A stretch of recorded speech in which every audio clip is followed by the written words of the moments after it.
दोस्तों, आज की कहानी एक ऐसे परिवार की कहानी है जिनकी जमीन बिक गई, इनका घर बिक गया, लेकिन श्याम बाबा पर से इनका भरोसा टस से मस नहीं हुआ।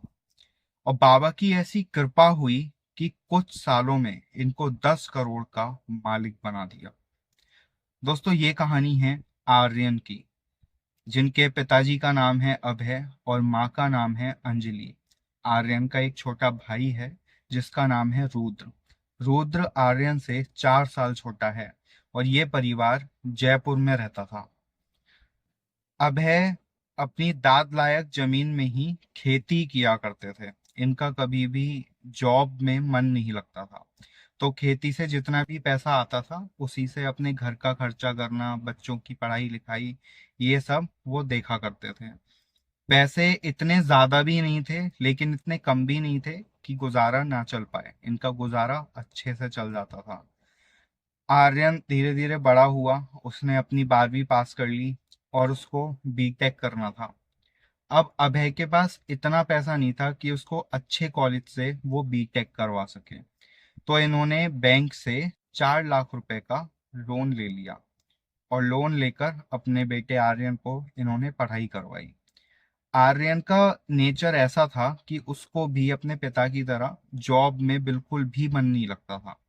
उसको भी बिजनेस ही करना था और उसने अपनी पढ़ाई भी इसी तरीके से करी थी कि उसने बिजनेस की चीजें सीखी थी। मैकेनिकल इंजीनियरिंग से बीटेक किया और बहुत अच्छे से अपनी पढ़ाई कंप्लीट करी।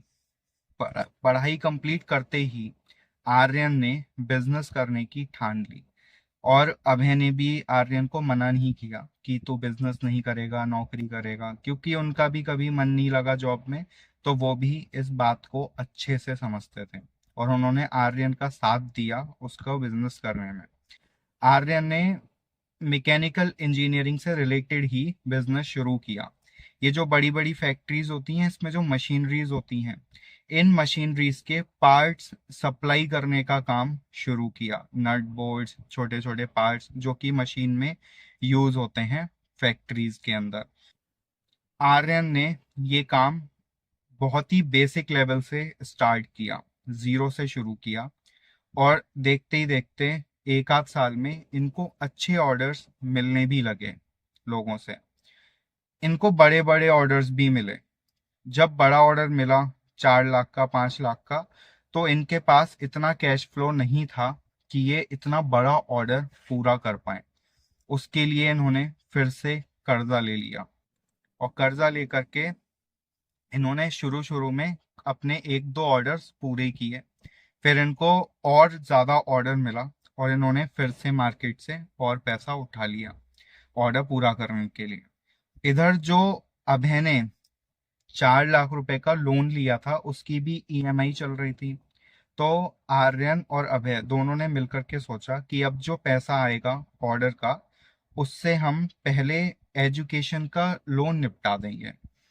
फिर उसके बाद जो अगले ऑर्डर का पैसा आएगा उसमें से हम पुराना वाला ऑर्डर पहले पूरा कर देंगे और जो नया ऑर्डर आएगा उसका हम आगे चल करके एडजस्ट कर लेंगे। ऑर्डर्स तो अच्छे मिल ही रहे हैं, कोई दिक्कत वाली बात है नहीं।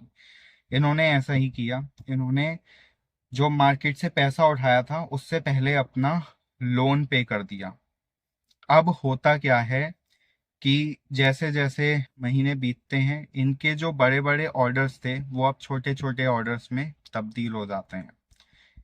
जैसे इनको 4 लाख का ऑर्डर मिला था तो अब सिर्फ 1 ही लाख का मिल रहा है, 50,000 का मिल रहा है, लेकिन बड़े ऑर्डर्स नहीं मिल पा रहे।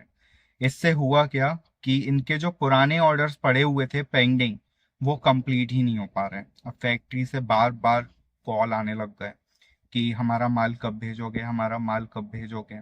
अब आर्यन बहुत ज़्यादा परेशान कि मैं आखिर माल भेजूं तो भेजूं कैसे, क्योंकि पैसा लोन निपटाने में खर्च हो गया और जो घर के खर्चे थे वो भी उन्हीं पैसों से चलने लगे। पूरा परिवार बहुत ज़्यादा घबरा गया कि अगर बिजनेस पे कुछ आंच आ गई तो हमने ये जो बनाया है, जो भी कुछ किया है, ये सब बर्बाद हो जाएगा। अब बहुत ज्यादा परेशान बैठे हुए थे। खाटू श्याम जी के पहले से ही बहुत बड़े भक्त थे, उनकी हमेशा पूजा अर्चना करते रहते थे, बाबा के हाथ जोड़े कि बाबा कुछ मदद करो। बहुत बड़ी मुसीबत आन पड़ी है, अगर ऑर्डर्स पूरे नहीं हुए तो हम कैसे अपने बिजनेस को आगे कंटिन्यू कर पाएंगे। सबने मिलकर के सोचा कि गांव में जो जमीन पड़ी है उसको बेच देते हैं, और उसको बेच करके जो भी पैसा आएगा उससे अपने ऑर्डर्स को पूरा कर देंगे। इन्होंने अपनी जमीन बेची, और जमीन बेच करके जो भी पैसा आया उससे अपने कुछ ऑर्डर्स इन्होंने पूरे कर दिए। लेकिन अभी भी कुछ ऑर्डर्स बाकी थे। अब ये सब देख करके आर्यन को एक सबक तो मिल गया कि बिजनेस में जो ऑर्डर्स के लिए पैसा आता है उससे सबसे पहले अपने ऑर्डर्स को कंप्लीट करो। उसमें से जो मुनाफा बचे उस मुनाफे से ही अपने जो पर्सनल खर्चे हैं, चाहे वो लोन का हो, चाहे घर का हो, चाहे गाड़ी का हो, कुछ भी हो, वो उस प्रॉफिट से ही करने चाहिए। इतनी बात आर्यन को अब समझ में आ गई थी, लेकिन बहुत देर हो चुकी थी, क्योंकि अभी लाखों के ऑर्डर्स ऐसे पड़े हुए थे जो जमीन बेचने के बाद भी पूरे नहीं हो पा रहे थे। और फिर अपने घर के जो पर्सनल खर्चे हैं वो भी देखने हैं। पैसा अकाउंट में बिल्कुल खत्म हो चुका था। जो जमीन बेची थी वो पैसा भी सारा खत्म हो चुका था। कुछ फैक्ट्रीज के ऑर्डर तो इन्होंने पूरे कर दिए, लेकिन कुछ फैक्ट्रीज के ऑर्डर्स अभी भी बाकी थे। ये बहुत परेशान थे, ना ही छोड़ करके भाग सकते थे, क्योंकि अगर एक बार लोगों का विश्वास इनसे टूट जाता तो कोई भी इनको आगे काम नहीं देता और इनका बिजनेस पूरी तरीके से ठप हो जाता। अब ये सोच सोच कर आर्यन बहुत ज्यादा परेशान था। आर्यन अपने कमरे में लेटा हुआ था और बहुत रो रहा था कि अब क्या होगा। मैंने अपने दम पर बिजनेस शुरू तो किया था, लेकिन 1 डेढ़ साल के अंदर अंदर ही मैंने ये क्या कर दिया। अपने पापा के बारे में सोच सोच के बहुत रोए चला जा रहा था कि मैंने उनकी जमीन भी बिकवा दी, सब कुछ कर दिया। इसने इतना तक सोच लिया कि अब मैं सुसाइड कर लूंगा। अब मेरे से नहीं हो पाएगा, मैंने सब कुछ खत्म कर दिया। जब अभय ने आर्यन को रोता हुआ देखा तो ये उसके पास आकर के बैठे। इन्होंने कहा, बेटा तुझसे बढ़ के मेरे लिए कुछ भी नहीं है, अगर तू है तो सब कुछ है। हम ऐसा करते हैं, हम ये वाला घर बेच देते हैं। दोस्तों, बहुत बड़ा झटका लगता है जब बात अपने उस घर को बेचने की आती है जिसमें हम सालों से रह रहे हैं। कितनी यादें जुड़ी हुई होती हैं एक घर में, जिसमें बच्चों का बचपन बीता, जवानी बीती। घर की दीवारों में गूंज आवाजें गूंजती हैं उन पुराने दिनों की, और ऐसे घर को बेचने की नौबत आ गई। लेकिन अभय ने श्याम बाबा पर से अपना विश्वास नहीं हटाया। अभय ने आर्यन को यही समझाया कि बेटा, ये तो घर है, ये फिर से वापस आ जाएगा, हम इससे भी बड़ा घर बना लेंगे, लेकिन तू हिम्मत मत हार, तू श्याम बाबा पर भरोसा रख, और हम जल्दी से जल्दी इस घर का बायर ढूंढेंगे, इस घर को बेचेंगे, और तेरे जितने भी पेंडिंग ऑर्डर्स हैं उनको हम पूरा करेंगे। अगर तेरा बिजनेस अच्छा चलेगा तो हम ऐसा घर फिर से खरीद सकते हैं। आर्यन को भी अपने ऊपर पूरा विश्वास था कि अगर एक बार मैंने जो अपने जीवन में गलती कर दी है इसको मैं सुधार लूंगा, अपने ऑर्डर्स पूरे कर दूंगा और मार्केट में अपनी वैल्यू बना करके रखूंगा, तो ऐसी चीजें मैं फिर से खरीद सकता हूँ। मैं घर भी खरीद लूंगा, मैं जमीन भी खरीद लूंगा। आर्य ने भी अपने पिताजी को हाँ कर दी। बोला, ठीक है पापा, आप बायर ढूंढ लो। दुख तो मुझे बहुत हो रहा है कि मेरी वजह से ये घर हमारे हाथ से आज चला जाएगा। अब ने फिर समझाया, कोई बात नहीं बेटा, श्याम बाबा पर भरोसा रखो, घर फिर से वापस आ जाएगा। इन्होंने अपने घर का बायर ढूंढा और अपना घर बेच दिया। जिस दिन उन्होंने घर बेचा उस दिन पूरा परिवार मिलकर बहुत रो रहा था, बहुत रो रहा था, बहुत परेशान था। लेकिन इन्होंने बस श्याम बाबा से यही कहा, बाबा हमें आप पर पूरा भरोसा है कि जो होता है अच्छे के लिए ही होता है। हमें पता है कि आप सब ठीक कर दोगे। आज हम इस घर को बेचकर जा तो रहे हैं, लेकिन हमें पूरा भरोसा है कि ये घर एक दिन हमारी जिंदगी में फिर वापस आएगा। और इतना कह करके ये सारा सामान लोड करके एक किराए के मकान में चले गए।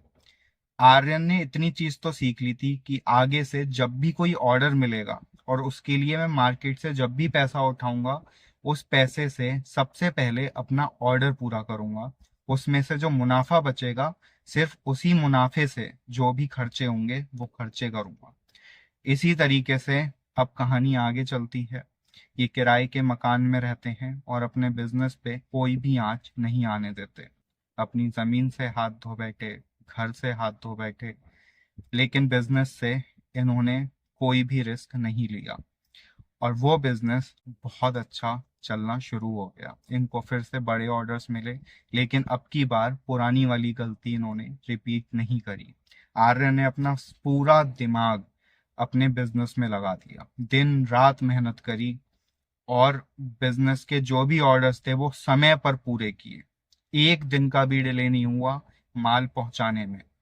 और जैसे ही पैसा आता वो बिजनेस में लगाता, बिजनेस से जब वो पैसा रिटर्न आता तो जिससे उधार लिया था उनका वापस करता, और उसमें से जो मुनाफा बचता उसी से अपना घर खर्च चलाता।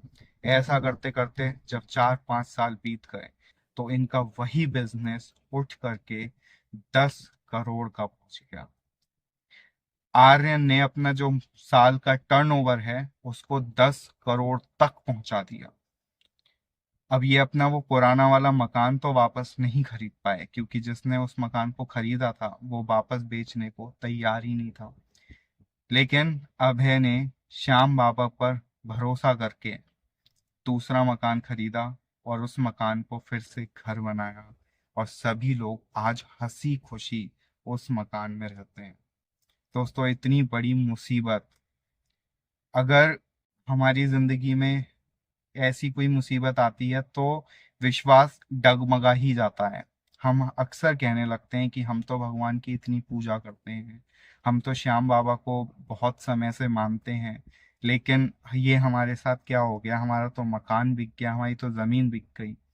दोस्तों, कभी कभी कुछ चीजें हमें सबक सिखाने के लिए होती हैं, और जब हमें वो सबक मिल जाता है तो हम वापस से उससे 10 गुना ऊपर उठ ही जाते हैं।